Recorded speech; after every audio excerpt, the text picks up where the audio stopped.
Right, well, hello and welcome to the All About Ability podcast. I'm trying to do a wee bit of a formal intro for the start of 2023. That's how we need to do it. We need to be a bit more professional, boys. But today we have two very funny men. I have better hair than them, but they have better legs than me, so it evened itself out, really. You do what you can get, don't you? That's it. Exactly. And we were just talking about the Ewart brothers, by the way, just in case anyone didn't get that.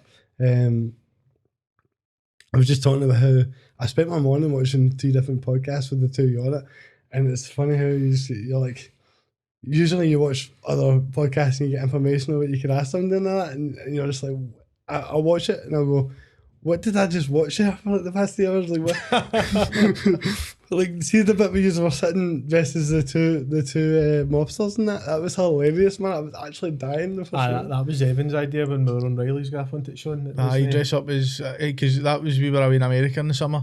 I don't know if we were away before or after the first time we were on your podcast, but I basically we were in Chicago, so we said I dress up as some old school kind of gangsters. Did for a laugh, so we done that for a wee while. Do you know? Have you not? Because I've been posting this a lot, right? And it's actually got quite a lot of traction, right? But have you ever had like any actual real people get actually angry about this? Because like, what if an actual mobster or like gang sees this and is like, that's not who that is? Why is it saying this? No, it's never happened. But I just think it's obviously like we're in Scotland and that's just like kind of ripping the piss out of like American mobsters and all that. But I don't know. I think see if obviously we were trying to like slag like Scottish gangsters and all that, I think that'd be a different story. You'd end up missing, but Concrete boots on it, Botman Clyde. Nah, I've not done that. I don't intend to do it anyway, so. No, I did wonder because I'm thinking, man, I would be frustrated myself in case somebody actually seen it and was like, I'm going to fuck these guys up. Aye. But no, you don't really mind about that. We're actually, I think, we're a few days removed from Christmas, so how was your Christmas, boys? How was it? Nice, wasn't it? So I had a nice time. Relaxed one, mate. I needed it to recharge the batteries, you know. That's the best thing about Christmas, though, isn't it? It's about being able to back time away from your work, your day-to-day duties and spend time with your family and that. So that was good. Really good. I'm glad to hear it. I like the period between Christmas and New Year, and everybody forgets what day it is, and your sleeping pattern's fucked, and like it's just kind of, I think it's like purgatory or something. I don't know if that's a word to use, but it's pure weird. Like there's like no concept to like routine in time. It's mental, but I like it. It's like I like to say to myself, like, this is how I'd feel. Like, see if I win the lottery or something, I could just do what I wanted, and like, I didn't. Everybody else is off as well. It's just pure weird, but I like it. See, everybody's saying that, but I feel like I live like that every other day of the year, so it's kind of just living in chaos the whole time. But people, it is like that. It is living in chaos, Kieran. It's what you've said there. That's exactly what it is. It's just bizarre. Like you see people who are at the pub every single day, and I'm like, there's people that are at boozer every night, no, anyway. I think like people I see in Instagram and that, and they're out all the time, and I'm like, I couldn't do that, man. Like, see, during the week, obviously, because I work in a school, so there's no chance you can go to the pub or that on a Tuesday night or something or a Wednesday night. you need to be sharp, don't you? Aye. Did you find out if the school still do the mad dancing thing? Like social dancing? It still happens. It still happens? Because that was the worst experience of my fucking life, man. See, when I was listening to you talk about that, I was like, oh, it's just awkward as fuck, innit, man? School was the worst, man. I didn't enjoy it, but you done it. I've done it anyway, you know what I mean? But it's one of the, in the days, I don't think you had an option to pull it, you know what I mean? If you were there at that time present, you're going to be forced to do it, aren't you? So I used to wheel over, so like if a teacher like was really annoying me or something, I used to like accidentally wheel over their toe. They're like, oh, I didn't mean that. Did you actually do that? I like, because when I first got the chair, it was like, oh, you need to be careful driving this, and I kind of just pretended I didn't really know what I was doing, and then I was like, oh, sorry, I didn't mean that. And nobody's going to say it to you, I know, they'll be like, oh, that was an accident. Exactly. See, if you'd done something bad in school, would a teacher ever grab your chair, like to stop you moving? There was one particular one that really didn't like me at all, and I tried to play like football and that on my knees and the goals and stuff. But during like lunchtime, there was only like a certain amount of time. But I had to go up this big giant hill to get up to the pitch. So then she tried to come at me and say, you can't go to the pitch and you can't play football, you can't do this, you can't do that. So they basically just wanted me to sit in a room with one of the support teachers. And then they wondered why I had no pals. I was like that. I can't do this for 5 years. Like, this is going to kill me. Like, so it's just pure. Like, I hope the schools are better with people in wheelchairs now. Nah, it's a lot more inclusive, obviously. In times have changed for when we went to school. years ago, like, just even though, like, how old are you, Kieran? I'm 26. You're 26, so Boy. you're just a young man. Just a boy, Just yeah. a young boy. We're 29. But like when we would have been at high school at the same time, and it was a lot different than it is now. I think there's a lot more in place to like include young people and to protect young people as well. Whereas back then it was just it was just mad things. You see mad things happening. Like it's funny. It was funny, but also when you look back, you're like that wasn't right. But Your perspective changes though for being a pupil to actually work in a school. You know what I mean? It's completely different. You know what I mean? Do you think because you've obviously you've experienced what that was like back then, that now working at a school, it helps you like be able to support people better in a way, Right. in terms of actually like helping them through things? 100%. I didn't enjoy school when I was there. I mean, I had a good laugh and stuff like that, and I done all right in my exams, but I never pushed myself, never studied, wasn't motivated, didn't concentrate. Just wasn't for me that style with education. So being able to sort of identify that and see it in other kids in that and be able to give them a hand and help them, support them, makes sense, you know what I mean? Because it's based on my own experience. But aye. Because I feel as if like there's a lot more focus on actually caring about what somebody's going through. A lot of the time somebody's not, like in school, most of the time I wasn't focused because of something that was going on rather than actually not caring about the work itself. It was always like had this pure like thing where I thought everybody was looking at me because of the wheelchair all the time. So which kind of was the case, but it also wasn't. And it was just sort of in my head. So like every class I ended up having this thing where I was like, if I just stay completely still, then I know nobody's really paying attention to what's going on. Like I had this pure thing where I was like, so did you have like an unconscious social anxiety? Aye. Which is weird because before high school I was like the most confident wee guy ever, man. Mm-hmm. I feel nothing would put me down, and then I got to high school and it was like after the first week I was like, right, I'm just going to be quiet. I'm just going to be quiet now. Well, you're going out your comfort zone, aren't you, for primary school? Something you've been used to since you're a wee boy and you've been nurtured through that, and then you go into high school and it's people from different schools and it's just chaos. Because it's like, see when you're a wee guy and somebody goes, why are you in the wheelchair? You're kind of just like, I'm not really sure, to be honest, but it's a good question. Maybe I should ask that question as well. Because my legs don't work now. Like, but because they're always like, how come you can move them, man? And then I would be like, I would come home from school and be like, how come I can move my legs but I can't stand up in them? And I would always be actually kind of confused. So people would ask me that and I'd be like, I don't really know. So you're going to just need to take that as an giving you a pure high school sob story here. No, man. Great start to the podcast. Oh man, it's good to be back talking, man. It's good to have you back on, and I feel like I've after we had the podcast, I had a really good run there for a couple of months where it was going really smoothly, and then I just kind of fell away, as you do in life sometimes. But you watch like Reddy's Gaff and other podcasts get about, and you're like that. Well, get back in the game here. Aye, definitely. Like, because the thing is as well, when I had Jules on before and I had Evan on, all the comments I kind of got was how it was different to like, it was like a more serious side of people. And I think there's so many podcasts that try and do like a mental health type of thing that's just not really that. You can tell that it's like forced. And I pure don't want to be that guy that people just think is trying to force a deep conversation if it's not there. Do you know what I mean? And so to actually get used on and like people see that it was actually like there was a lot of genuineness to it is a good thing, because you always get that fear of becoming a parody of yourself in that sense.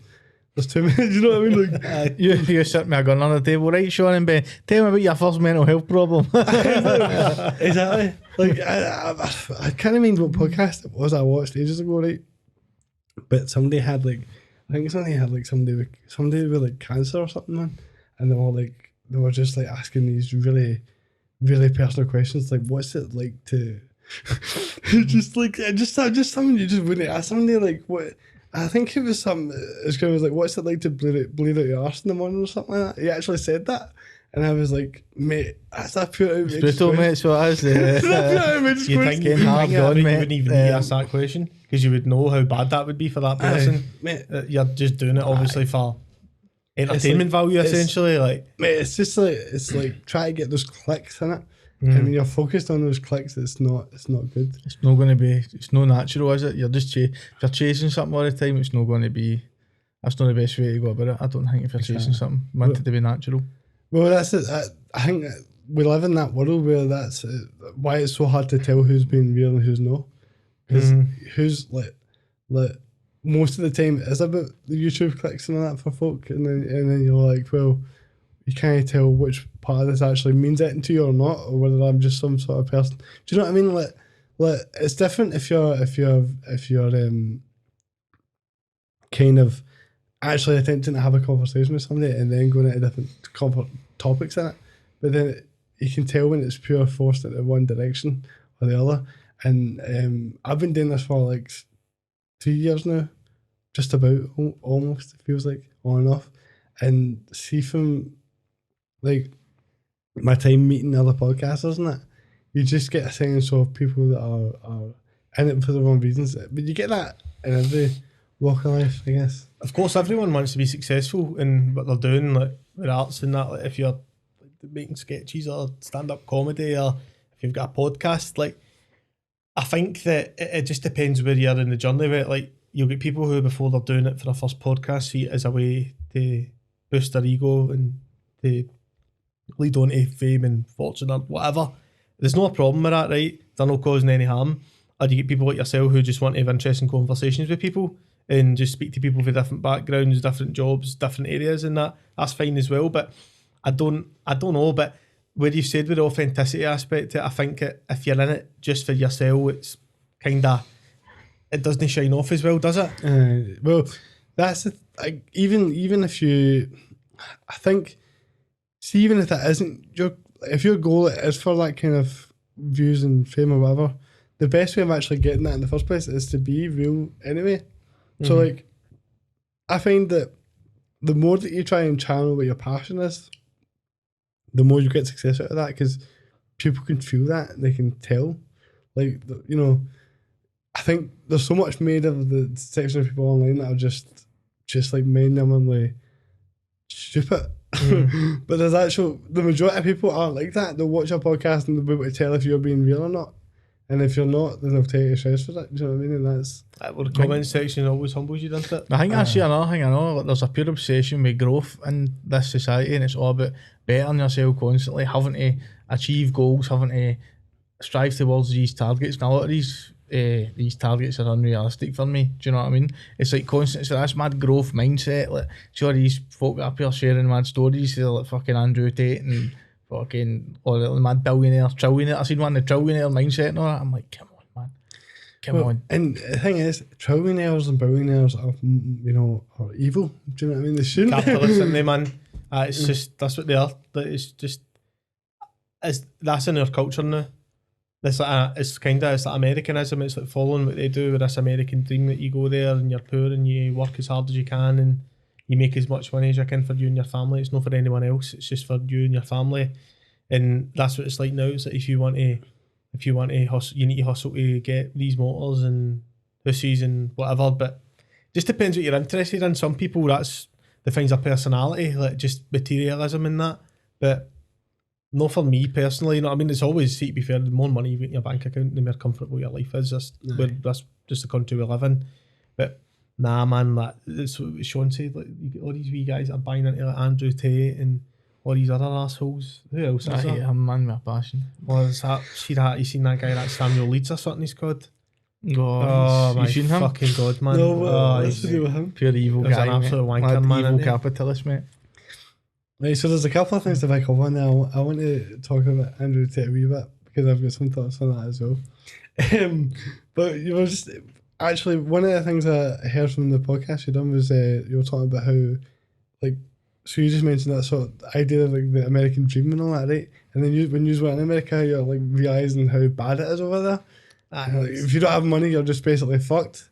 Like, there's no healthcare, right? Like, nobody cares. The problem is with America is it's a beautiful country, landscapes and all that, cracking cities, nice people, but the way that country is with its politics, like, you've only got two parties to vote for. Is that all? But you know what I mean?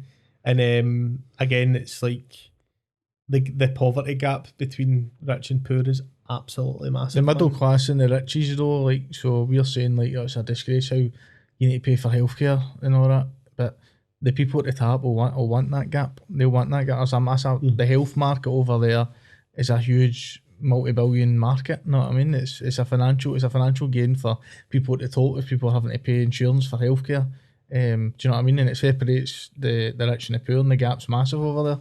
Aye. Bigger over there than what it is here. And here's bad enough. Do you know what I mean? Well, that's why they want to do it here as well, but because the richer might get richer and what make the poorer. But that's what's going to happen. People are being kind of brainwashed into thinking, well, you look at if you need to go to the hospital. I had to go to the hospital last year because I had an issue with my knee, and I was like, this is killing me. I can't get an appointment. Blah blah blah. So I went up to A&E. 8-hour wait. I was quoted. I just turned away because I'm not listening. I'm not waiting 8 hours.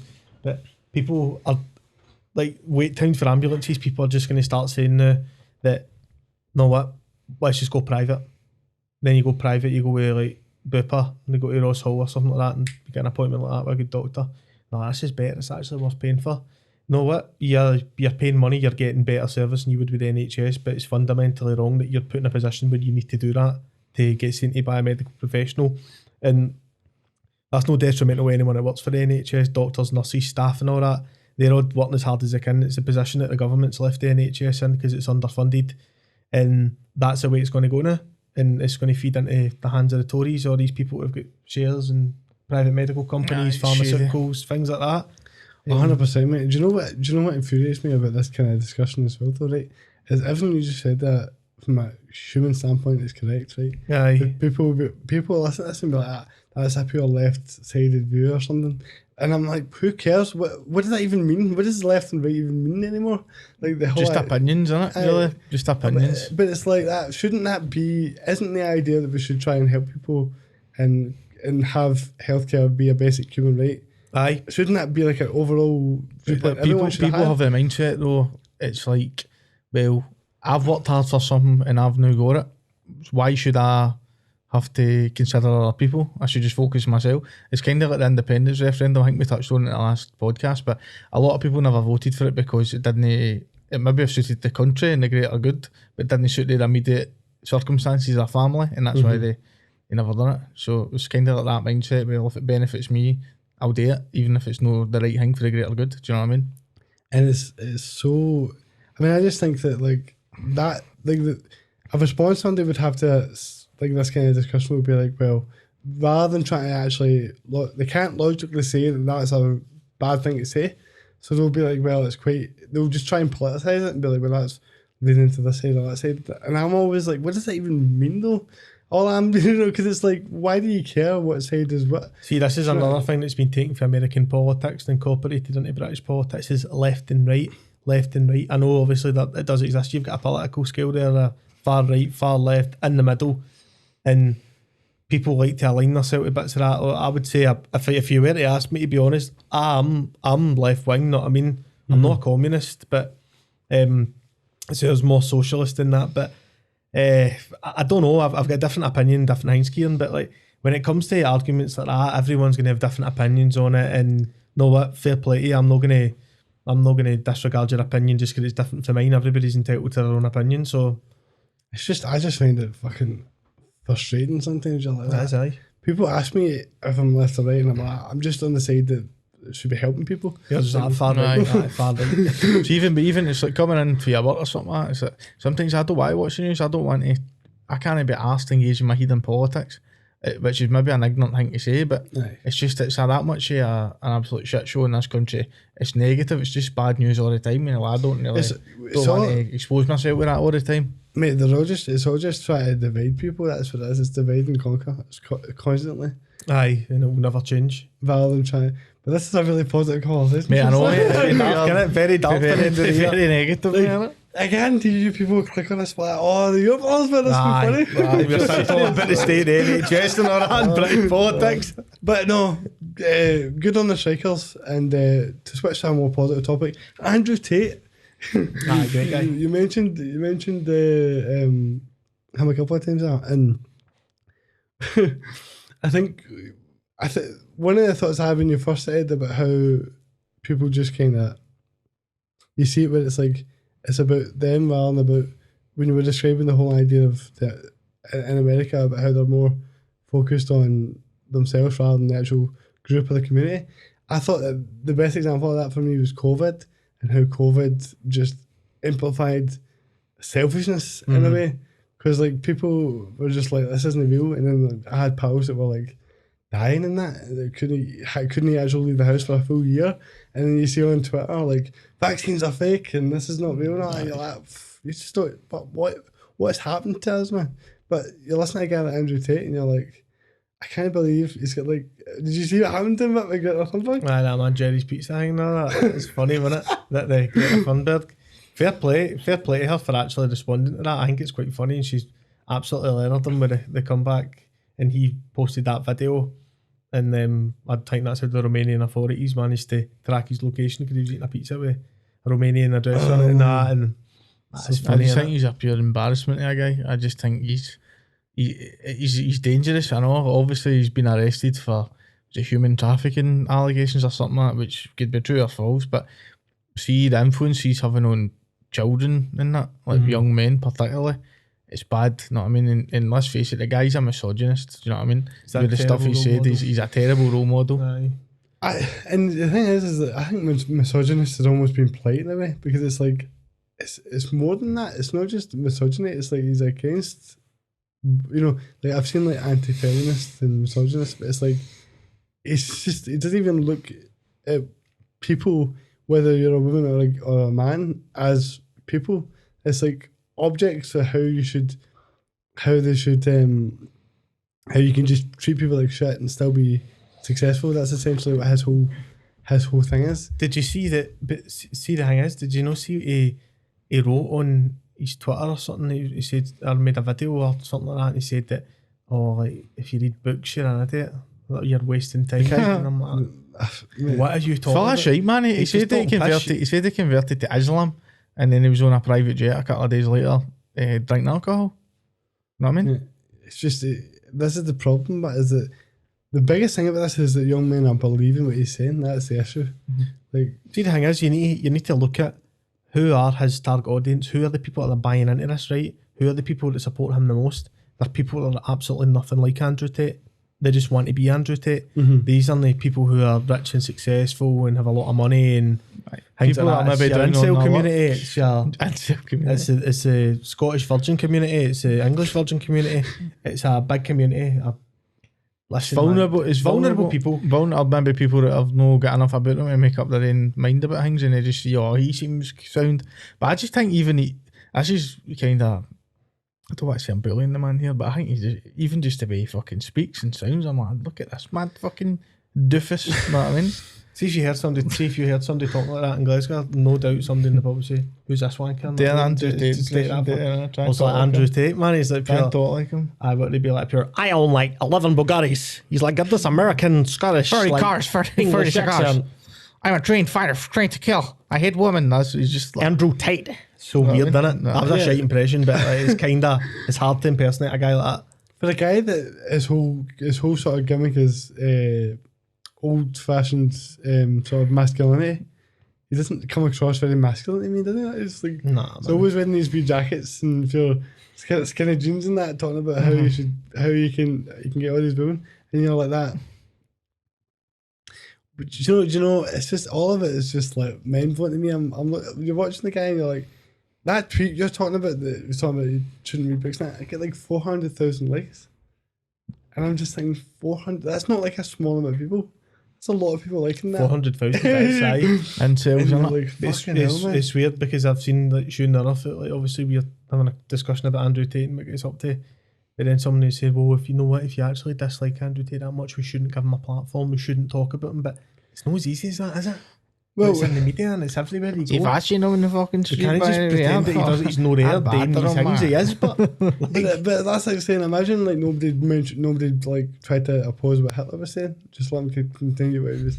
But it's like, you know, you don't have to say anything about it. Just let him be. Like, well, no, because then people end up fucking dying.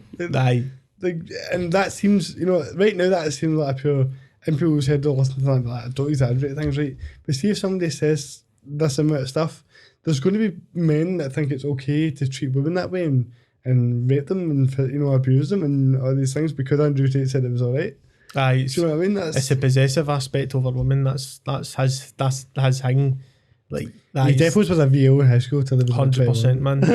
Still a fucking VL, man. Why is he in, like, see, I know, why is he in Romania, of all places, a man of his riches and his, and his, the things he has, why are he in Romania? Like, no disrespect to Romania. I've heard it's a beautiful place, but come on, man. Do you know what I mean? There's something about him. Probably taking advantage of the legal system in that country, and they could probably get away with more and do more with his money. And obviously has the way he makes his money, it's like the online cams where like kind of like, is it birds and that, and like I don't know, it's like he does like webcam things with women and that's how he makes his income. I'm sure that there's probably more stricter laws regarding that in sex work in Britain than there would be in Romania. Again, I'm not too sure on that. I could be wrong, but I'm assuming that's probably why there'll be legal loopholes that you can get away with things that you couldn't get away with here. Guns and all that and shit like that. No, I watched before we really knew who he was. I watched that podcast he was on, an American one, Your Mum's House. I don't know if you know what that is, but it's like some of the American podcasts are hilarious, man. And I watched a podcast with him on it, and he was just saying how he's like a sex trafficker and all that. Like he's done all this mad, horrible stuff, and they were pure laughing about it. And I'm like, this sounds pretty serious. What he's saying, he's admitted he's done it. Like he see all the stuff that he's been accused of. I'm pretty sure he said on multiple podcasts that he's done all this, and like he's been a pimp and all that, and he's so it's not as if, but it's whether or not that can be proven is the thing. That this is so kind of just a pure liberty taker of a guy taking advantage of more vulnerable folk, innit? Well, I feel like this kind of, in a weird sort of way, unintentionally, this conversation sort of comes full circle into what we were talking about at the start, but where like something and we'll talk about like the year as a whole, I'm sure, but like something I've sort of realised is that I think that everybody has certain experiences from a young age in school or whatever, or even before then or after, depending on the surroundings and stuff like that. And if you come out of those situations and you feel like for whatever reason that you just, you don't feel like accepted or welcomed into a situation or don't have any friends or whatever, and then you hear some guy saying, I can get you the girls, I can get you a social life, I can get you this and that. They target people who are obviously lacking something or they're not happy with their own lives and they're mentally vulnerable to people like that, and it's just a business now. It's like you're basically targeting people's own emotional insecurities, and it's just sad to see it working on such a large scale as well, especially when it's so obvious. It's obvious just a pure mad scumbag. And there's people that are like in Scotland that are like, oh, there's actually, you can see some of the good things. But he makes a lot of good points now, but he's a fucking bunnet. He's an idiot. Yeah, he is. He's just a pure. I actually despise the guy. I just think the crap he's putting on young people's heads. It's a joke, man. He should never have a platform. But that again falls into, was bad for like Instagram and Twitter, and then obviously Elon Musk fucking took our Twitter and allowed all these vermin back on the account because he's all for freedom of speech and all that. But I mean, freedom for speech is all well and good until you're saying fucking hateful things and horrible things, know what I mean, about people. It's just, know what I mean? It's all just society, baby, isn't it? It's just society, mate. That's right. I mean, I don't even know, like, because part of me thought it's a good thing that he was unbanned because people can see how ridiculous it is, and then you're just watching his Twitter grow and grow, and you're like, how is this working? Why are we not talking this? And then it's also the point of being like, I think social media is getting to the point where like, not say something like Twitter, one person shouldn't be able to buy that for 44 billion and own it. Like, should it not? It's kind of at the point where it should be kind of, I feel like it could be something that should be governed in a way because it's such a big influence on news and media, and like a lot of the like things that I find out aren't from watching like the BBC or that. It's from just scrolling on Twitter. You're like, oh, and then you'll follow a link or something. Like, so all of it comes through that, and so like basically, I was talking to my brother this. I'm like, why would a billionaire buy Twitter for 44 billion. Because the only thing that billionaires want more than money is control.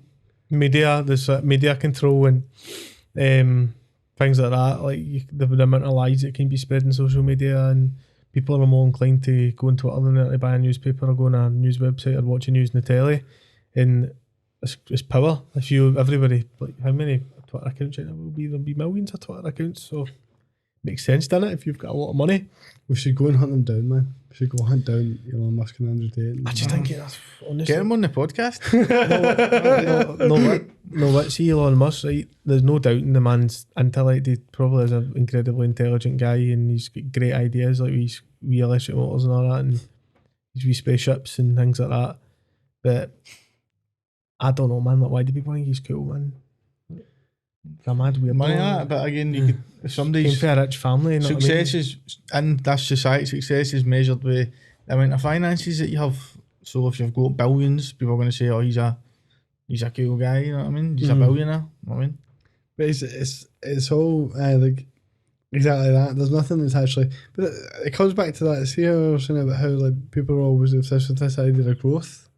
He's somebody that has a lot of cool ideas, and it's like, why not just stay in that genre of making things and try to do that kind of thing? Why did you need to go and take over Twitter or do this stuff? Just stay in your lane and enjoy it. And it's just a vanity project, mate. You know what I mean? Aye. I own Twitter. I have spaceships. Jeff Bezos is the same. Was you know on the Joe Rogan podcast, smoking green and all that? Aye, the perfect I joined Joe Rogan's podcast. And, you know, I used to really like the Joe Rogan podcast, unfortunately, but now it's like difficult to after like Never listened. I've not listened to it. Some of the frobbers on that podcast, man. That wee bastard Ben Shapiro as well. You know who I'm talking about? That wee fucking asshole, man. Who else is there? Ben Shapiro.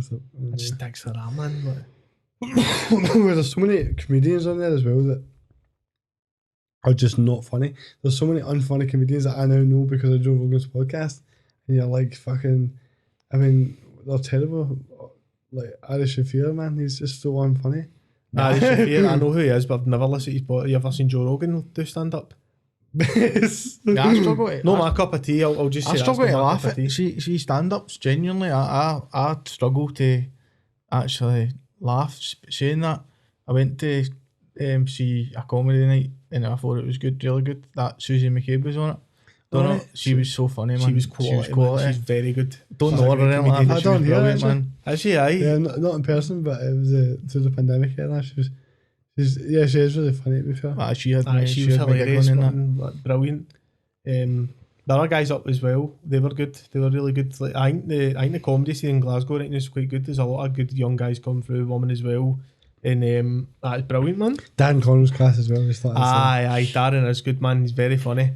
I think he's got shows soon, isn't he?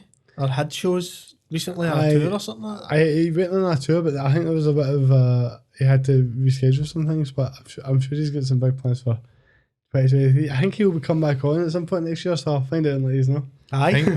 I know he's big. Mark Black, he's actually got a show tonight. Has he? A stand-up show, aye. I think it's his kind of. He's obviously done stand-up before in different places, but this is his own kind of show, so it's the first time he's done it. So kind of thing. I'll be there supporting him. No, he's a friend of me and Ben's anyway, you know what I mean? So I know. it must take a lot of bottle to do that, you know what I mean? So people have actually, and I'm not making this up, like I've been told by 2 or 3 people this year about saying to me like you should go and try and do a stand-up set, and they've said that to me a few times because of the wheelchair jokes and that, like nobody else can make these jokes, and I'm always like, listen, you really. See, it's no inclusive for you because it's called fucking stand-up, isn't it? You want me to do stand-up? Is never really my thing. Sit down comedy, mate. You could be the innovator of sit down, mate. Know what I mean? Think about that. That would just there's that opening joke right there, but right away you're like that would just break the ice. But no, because it was just I remember somebody was saying that to me like randomly at a bar a few months ago, and then I was talking to somebody else who was like that. Because I'm funniest when I'm chatting somebody else, or I'm into somebody like that, right? So I start pulling out of the party, and I've been talking to somebody recently, and she was like, "Oh, you're so funny in that." you should try and do stand up. And I was like, well, I don't know, man, because my thing is, see how I was talking about when I was starting in the podcast and stuff like that. When I first done my first ever podcast, man, I was shitting myself so much. Like, you just have no idea the level of anxiety that I had in school and that. Like, just of wanting to be the cunt that nobody, like, you just want to be invisible. So the idea of being somebody on a microphone and actually having people listen to you was just like, was triggering all sorts of. But I was like, well, I just need to try it and see, because I think I could put a good message out there. But it's weird how the more you do something, the more you realise it's not that scary. No, it's just it's a state of mind, isn't it? It's like putting yourself outside your comfort zone. I know that's not as obviously as easy and accessible for a lot of people. That sometimes the thought of things just gives people a lot of anxiety and stress, and they actually can't go ahead and do it. But I've always found that the best way for me to combat that is just to actually know what, just go and do it. If you make a cunt yourself, you make a cunt yourself. Just do it. I mean, I had a lot of anxiety when, you know, I went to steal my first car, and it was difficult for me to do it, and I thought, I mean, what happens if it doesn't start? But then you sell your first car and you get the money, and you steal more and more cars, and you know, you make a lot of money for it, and I'm still doing it to this day. Aye, so you see me steal like scrap metal and all that, and like you go into a house and you take all the copper pipes and that, like there was a lot of anxiety there. Could I be arrested for this? Could I go to jail? Will my girlfriend leave me? But no, what, you get the first one, fucking easy peasy. When you see that money at the other side, mate, the scrapyard, I know, man. It's worth every penny. When you get that stolen motor to the shop, Sean, you know what I mean? It's just that's what it's all about, innit? Seeing the smiling and all the mechanics' faces and all that. I mean, it's like that. Man. It's like you need to put yourself in uncomfortable situations. I mean, I didn't want to do my first burglary, but I gained a lot of it myself, and I'm still dead to this day. Oh man, that's a growth. That's what we go back to the growth mindset. Like, I watched a few Andrew Tate videos, and I went, right, I want the clothes he's wearing. I want the wee jackets and the wee trousers. Even copied his haircut and everything. I know, man. This is it. So I said, what am I going to do?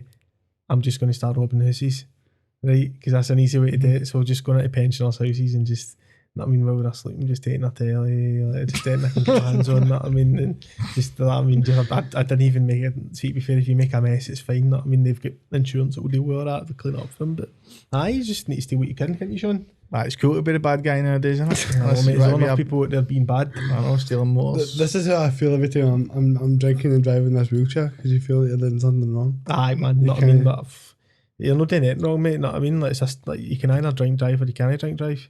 You know what I mean? Well, don't ask me. I remember actually, like, I was people always ask me that, can you get done for driving? And I'm like, that, well, obviously not. I mean, what are you going to do? Ask me to come out of the chair? Like, but when I was in Spain, it was a different story. I went to Magaluf and I was 18, and I was a total riot, man. I was like, just there wasn't a thing that we didn't do. And it was at the hotel that my pals were at, was at the top of the hill, like this really steep hill, and I was in this power chair, and I just came belting down. You just see me belting down full speed with a can of tennis and I'm back. And these two policemen are like shouting and screaming, like, "You're going too fast!" Because they were worried that I was like going to smash it someday. But I was that good at driving it that it was like an obstacle course. They could make it into a video game or something. Just like pure zigging and zagging. Let's talk about power chairs, mate. What's it like? Obviously, you're representing the country at football. What's it like? That's amazing, by the way. I've seen that. That's some achievement, by the way. Because I've watched a few of them and I've been like, it looks fucking difficult, man. To adjust your body, and is it? How is it? What's it like actually doing it? Well, maybe we'll get you just trying it out then one day. I'd love to try it, honestly, man. I would actually like to try it.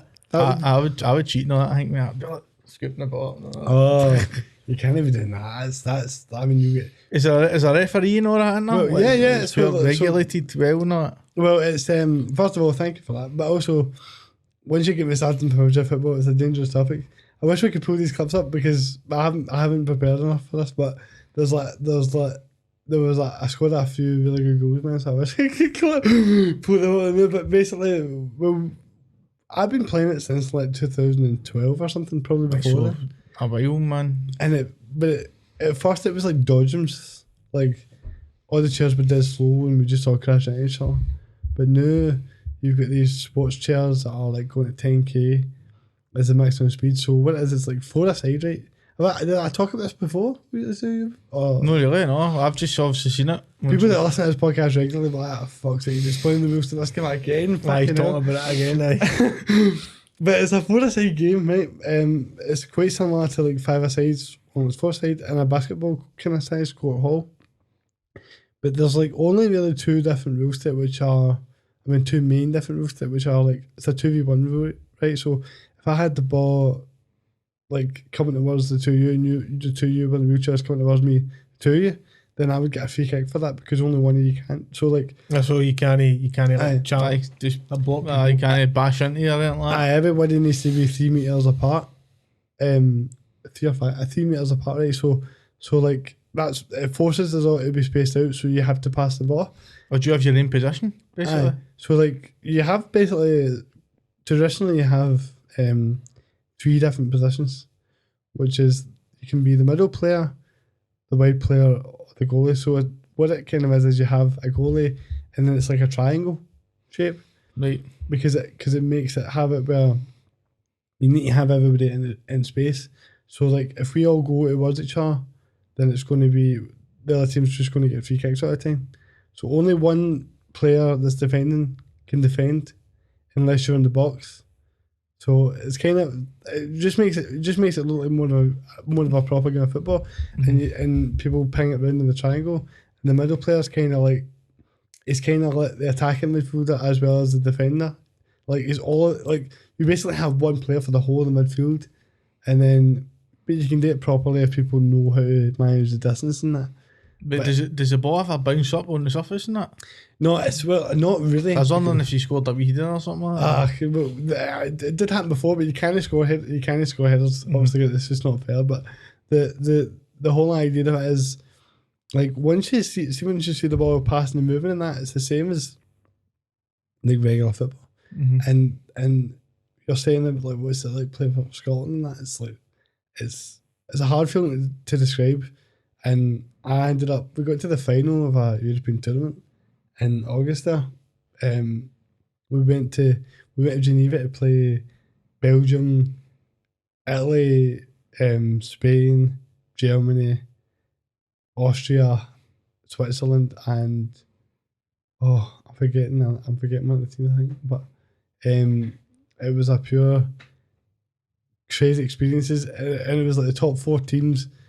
The top 3 teams qualified for the European Championships, so it was like there was a lot of like pressure on that because Germany and Italy and countries like that would fairly new, but they're still big nations, so you don't really know what to expect for them. It's a bigger pool of people to pick for as well, isn't it? Like, exactly. So it was. But see, like being there, you really need to treat it like I had to treat it like a proper professional thing. I trained for like 10 weeks when I was like in the gym twice a day,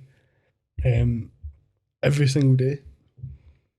And I was also then after that going to train the hall myself for like a couple of hours.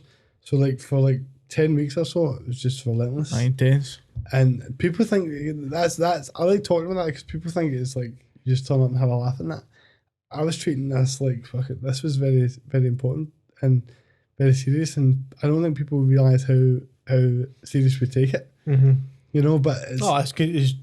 You would assume it would just be as competitive as a football match any other way. So it was really intense, especially because you're like that. There's a lot. If we hadn't qualified for that, we would have had we wouldn't have been able to do it for another like 6 or 7 years or something. Seriously, where did you finish in the? We got to the final, mate. We ended up we lost in the final. So top 2 anyway, second best.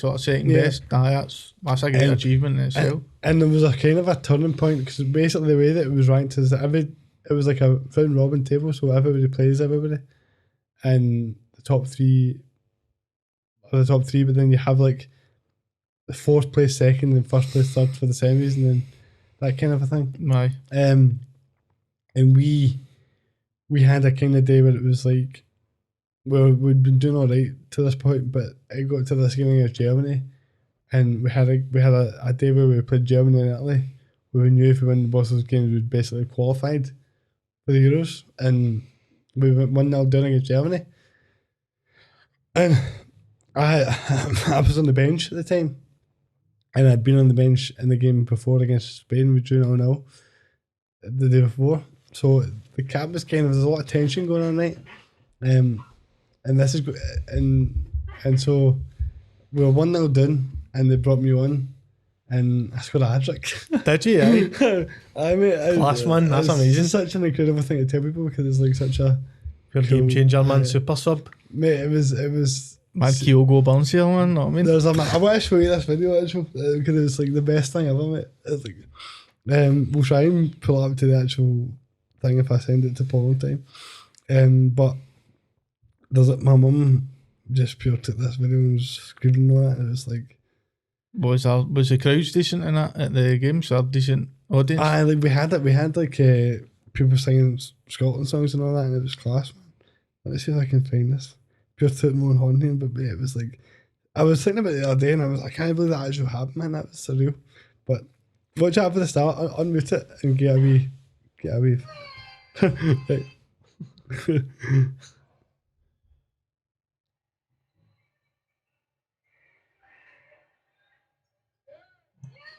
That's a good goal, man.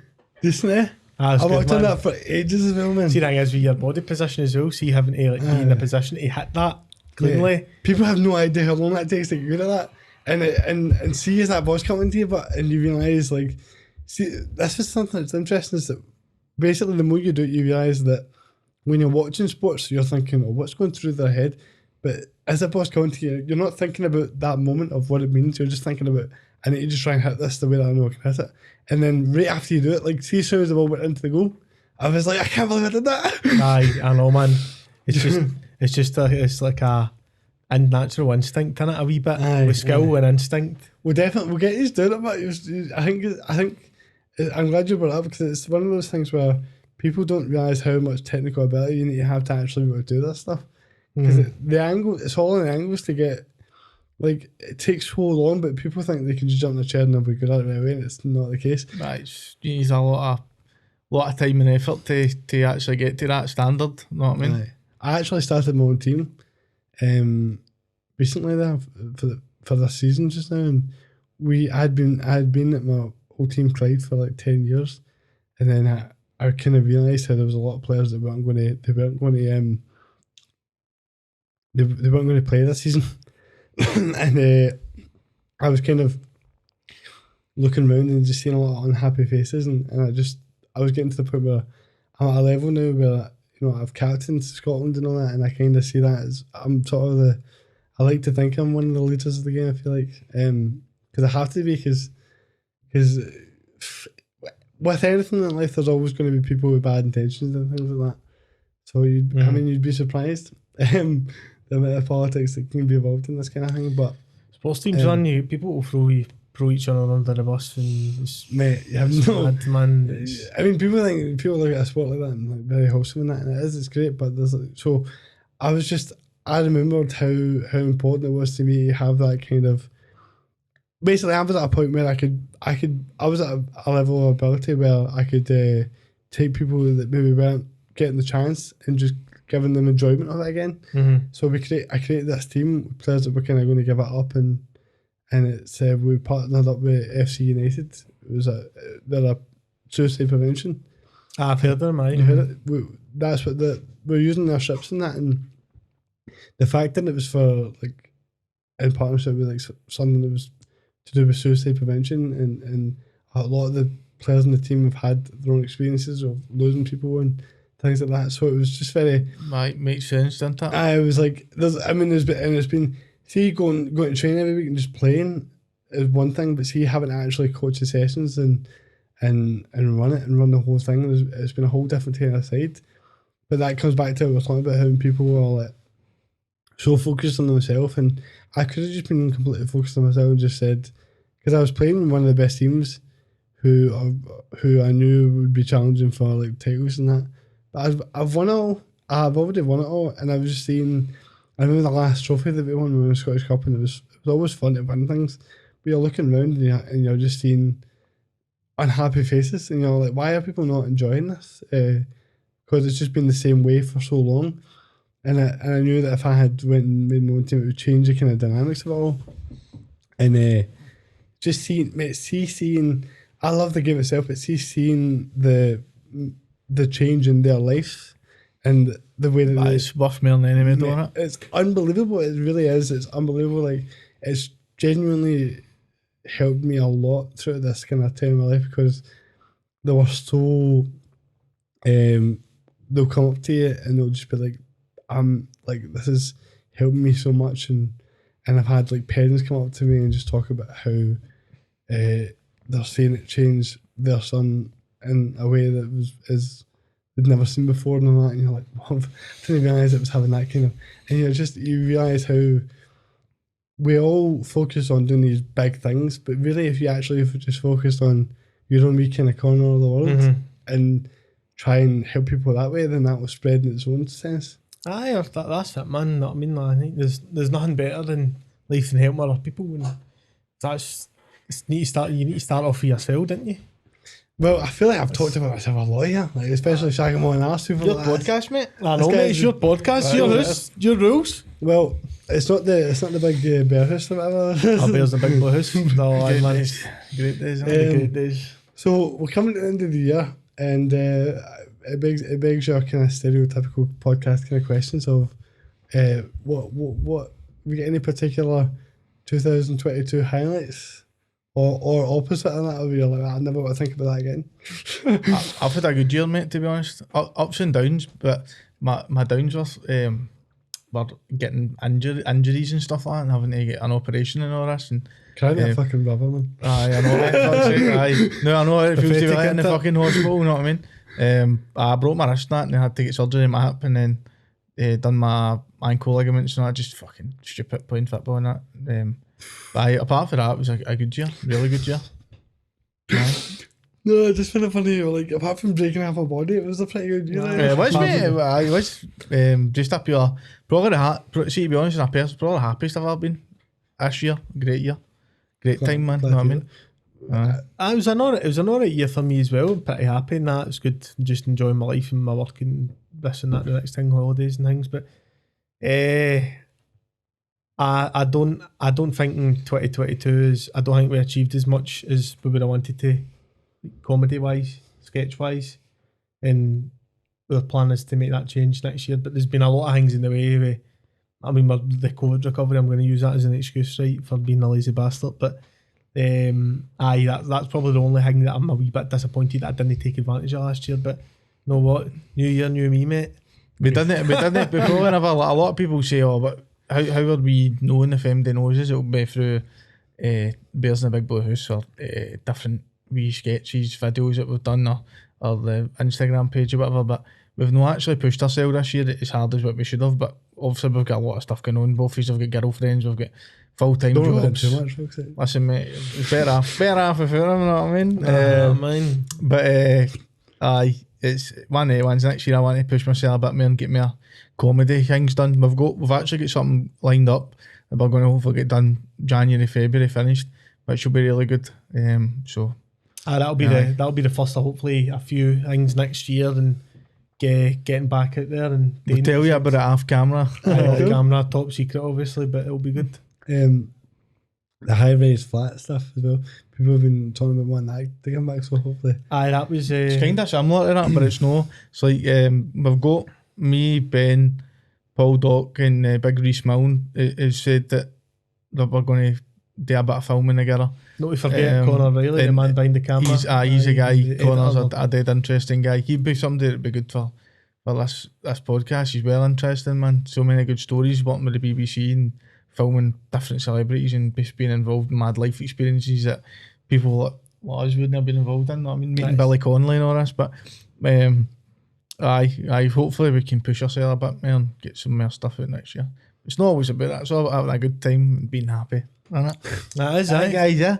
Happiness and that. So, I mean, the question in my mind for all that interesting stuff was, how do you keep a happy relationship? I need to know. Because honestly, mate, I'll tell you something right now, right? I see as you're saying all this stuff. One of my big reflections of this year is I'm always pure thinking about what I should have done or what I had to do or what I didn't do or what, all this stuff. And you're like, I think that you see people, I always see people like on Twitter or just in my general life that have illnesses or things that happen to them and you just go, wow, that's mental, aye. and it's like I seen this thing of like just a 20-year-old lassie that just died in her sleep, like, and you're like, that what, like that makes no sense at all. And so I've started to be like, at the end of last year, man, I was in the hospital for like 4 or 5 days with pneumonia, and like I don't think I was going to ever. I was never at the point where that was going to happen. But in your head, you're thinking, "Am I going to die here?" Because uncertainty. Because you're like, "This is pretty grim," and you know, when I came out of that, I thought like I had a wee while of a bit of a okay, I'm grateful for life and all that, and then life just starts to kick back in a bit, and you forget. And I think there's a lot of days where there's been a lot of days when I've been struggling and upset with things and not happy, when really there's a lot to be grateful for around you, but you just get stuck in this like thing of like wanting to know. So I think I don't really know where that was going, other than trying to say to people like, I think that we all have these different sort of struggles and things that we go through, but I think that when we talk about like these different horrible people that we've talked about, Andrew Tate and all that, it's like it's this idea of like telling people not to feel emotion, and there's like that sort of. I was getting to the point where I'm like, why am I always just feeling these things and not able to just kind of deal with it?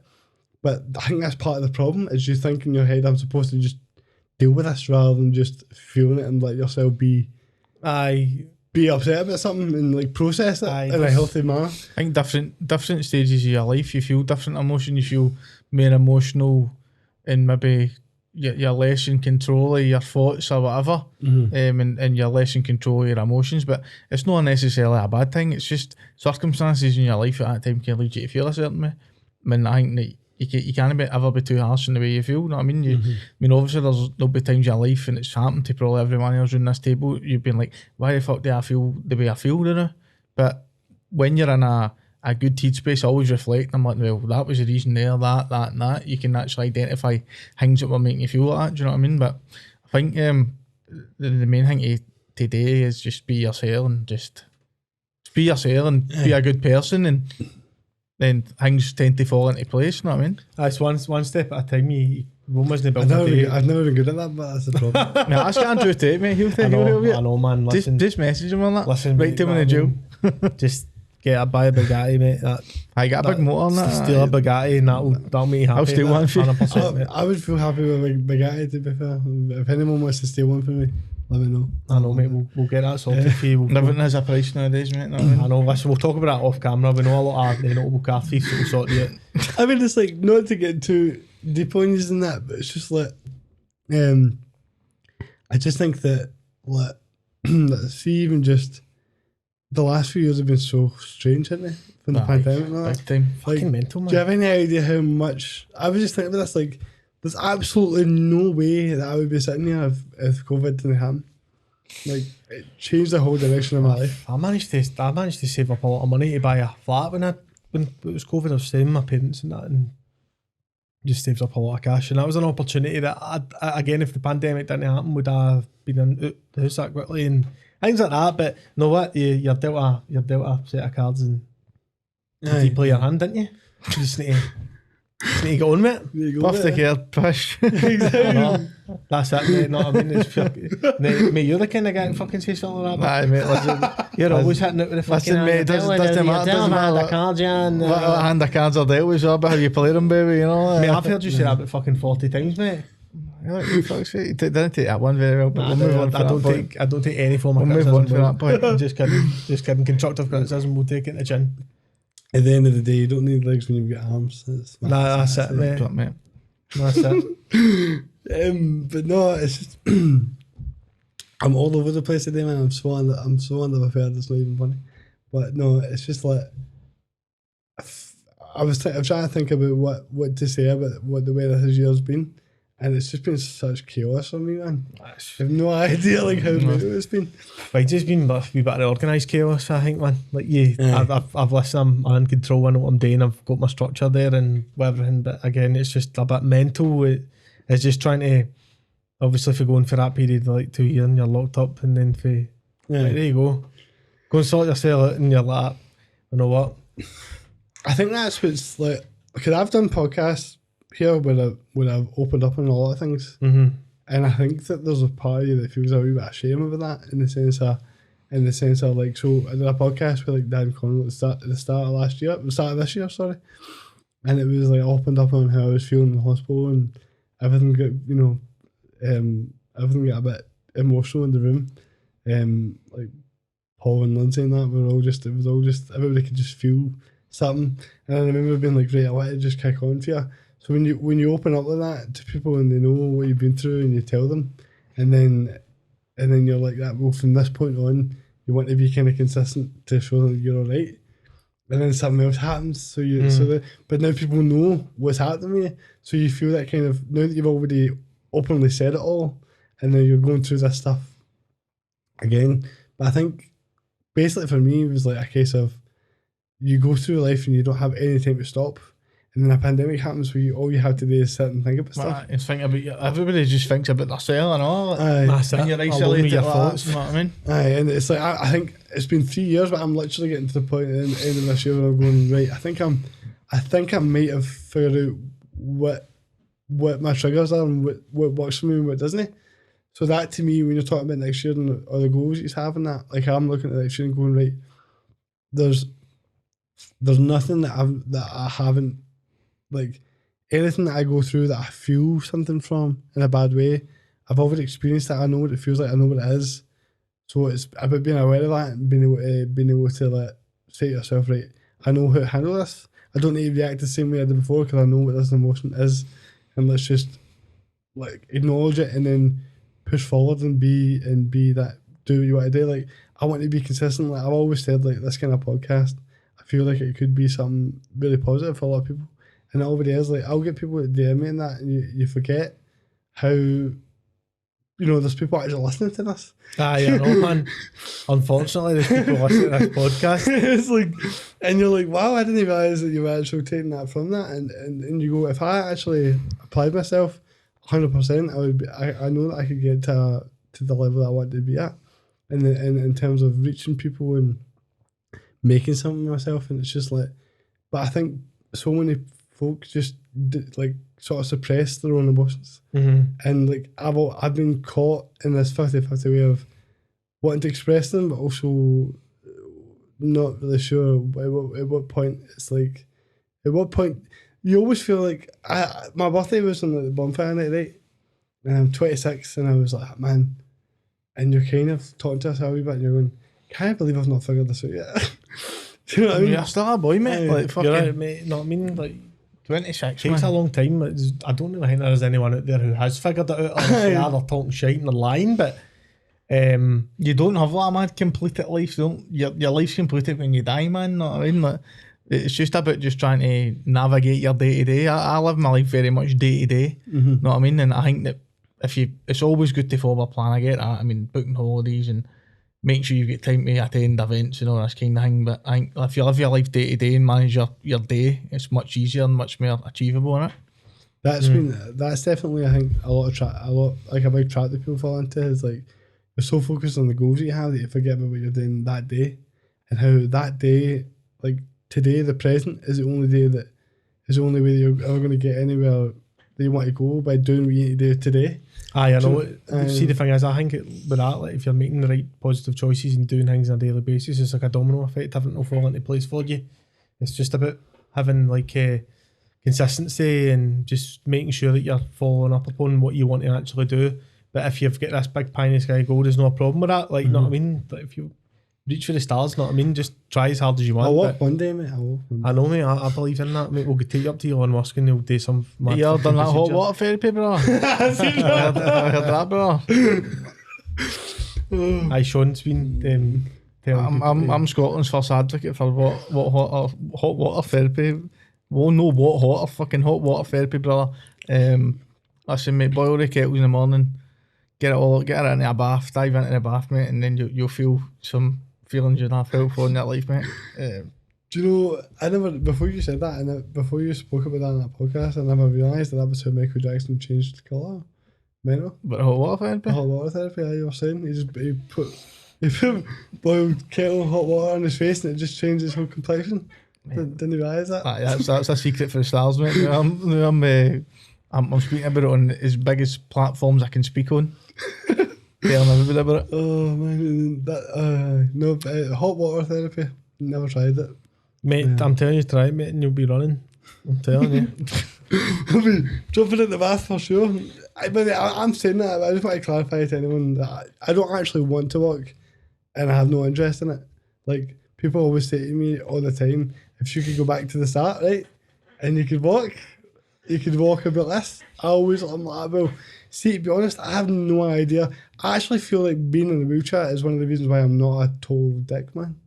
Like, I feel like... Mate, see if you could walk, you'd be the worst guy ever, wouldn't you? I'd be Andrew Tate's brother. I know, mate, you'd be in that fucking prison van to the Romanian jail with him. Mate, like, the thing is, right, I have no idea what that person looks like, because all my sort of empathy and all my sort of, like, I feel like I'm quite good at connecting with people and talking to people, and that comes from, like, feeling a certain level of emotional struggle and being neglected in certain ways by just not being part of society the way you want to be. Mm-hmm. Like, whereas I feel like if I never had cerebral palsy and I was never in a chair, then I would have just been what I wanted to be, in that sense of being in the social groups and being in this and being in that. So then you go, that changes every experience and every thought process you have, because that's literally all we're made.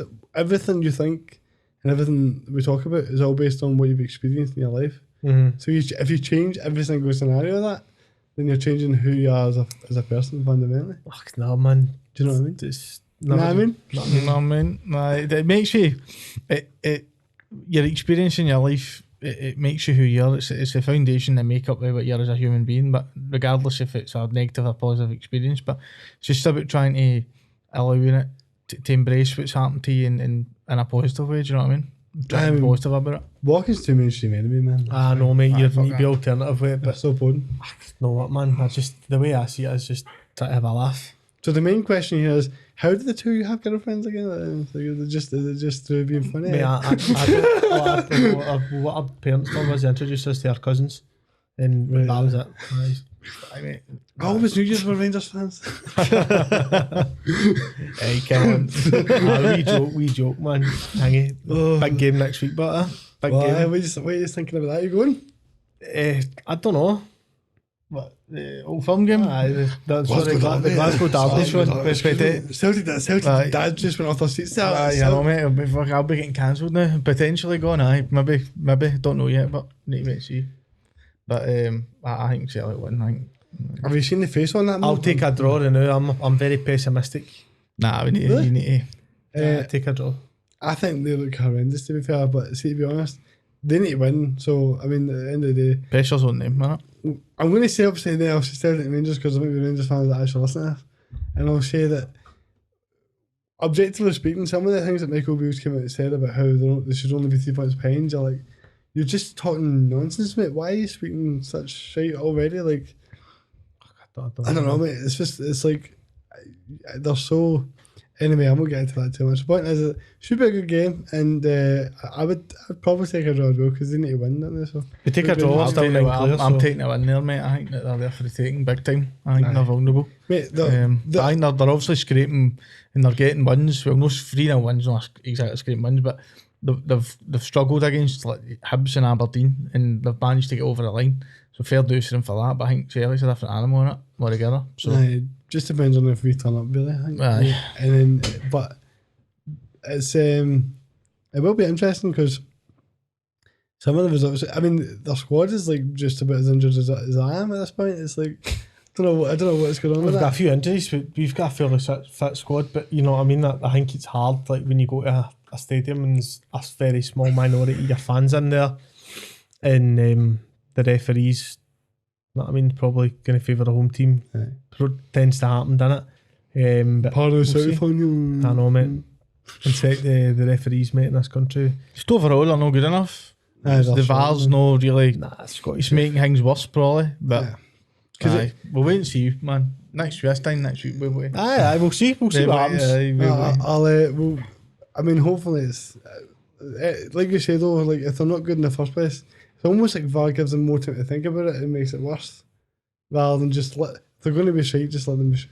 I know. I think VAR is a good idea, but the guys that are using it are not up to scratch. But that's what it is. This time next year, one of you should just grow a beard and make it white and make yourself Santa Claus. That's what you should do. Sean's been Santa before. I've been Santa before, mate. Have you? I'll send you a picture of me, and I've done a Santa's grotto before, mate. I'd love to be Santa, but I feel like everyone would know. You know? If the makeup and the beard's done good enough, mate, nobody will know. You'd be good. No, because I could just be like, the reindeer's actually, one of the reindeers landed on my leg, and then it's happening. Mate, would they know, mate? We'd just get you, like, we could turn your wheelchair into a mad, like, throne that he sits on. Mad Santa's throne. Exactly. We'll get it all sorted, mate. And just Santa could be like a whole new gimmick. I know, mate. But look, I would ramble on. I don't actually know how long we've been talking for, but well over an hour. Really? Aye. I'd say so. Fair dues. Well, listen, boys, I really appreciate you coming on, and I know I get a wee bit philosophical on you there, but May I ask you a bit? yeah, it's all about ability. It's all about ability. It's all about the ability to talk. But no, it's like it's just good to get back into the game, and I'm looking forward to I can be clean slate at it next year and being consistent, and hopefully as usual hitting it with all your sketches and other things you're going to do, which I'm very excited to see. Aye, it's a mutual thing, mate. Hopefully 2023 is our year, mate. The growth mindset, baby. I'm fully invested in that, mate. Hopefully we've got millions of followers in that, and views, cash, motors. That's all I care about, baby. Views, cash and motors, VCM, baby. That's what we're going for. If there's anyone listening to the podcast at the moment who's not aware of what to do in their life in that 2023, the advice that we collectively give is use cash motors. Stealing cars is a good start, as we've said, but that's a VG thing. isn't it? It's a VG. So this time next year we should do a podcast and reevaluate it. Aye, that'll be a fucking riot. At the end of 2023, we'll pull up these clips for what we said what to do in 2023, and hopefully we're talking about all sorts of different things, and we'll have all sorts of cash on the table. And I just want to get a documentary team to monitor my weight gain for 2023. You should do that if you want. But we could do that. I do that. Well, get me. You should do, like, see if you were doing the high flat, the sketch before. It made me think of a memory when I was like going to a gaff and I had to crawl up these stairs. Like I crawled up these stairs pure madrid. Fucking hell, man. To get to a gaff, and then the next day, like I woke up with like a big swollen head and had to crawl back down and had a game that day and we won. So yeah, mate, growth mindset. That's a growth mindset, mate. That's what a champion does. That is what a champion anyway, does. If you want to film me crawling up some stairs, man, my knees have still got something left in them, so maybe we can make it happen, know what I mean? Mate, don't need to use your legs to climb the ladder, baby, you know what I mean? I'm not a cripple spider, man, that's what they call me. Can you climb a ladder for your arms, can you? Exactly, mate, exactly. Know what I mean? Reach for that brass ring, as Andrew Tate would say. That's it, baby. Anyway, enjoy your new year, boys, and I think thank you. Us and Very's Gaff will both be opening with the two of you, so that's great. That's fucking mental. It's quite an interesting. That's a growth mindset already, baby. You know what I mean? You get the elite back on the podcast. Know what I mean? You start as you mean to go on. Get there. Bring on 2023, boys, but I'll catch you later on. Cheers, Kieran. Cheers, Thank you, Kieran. mate.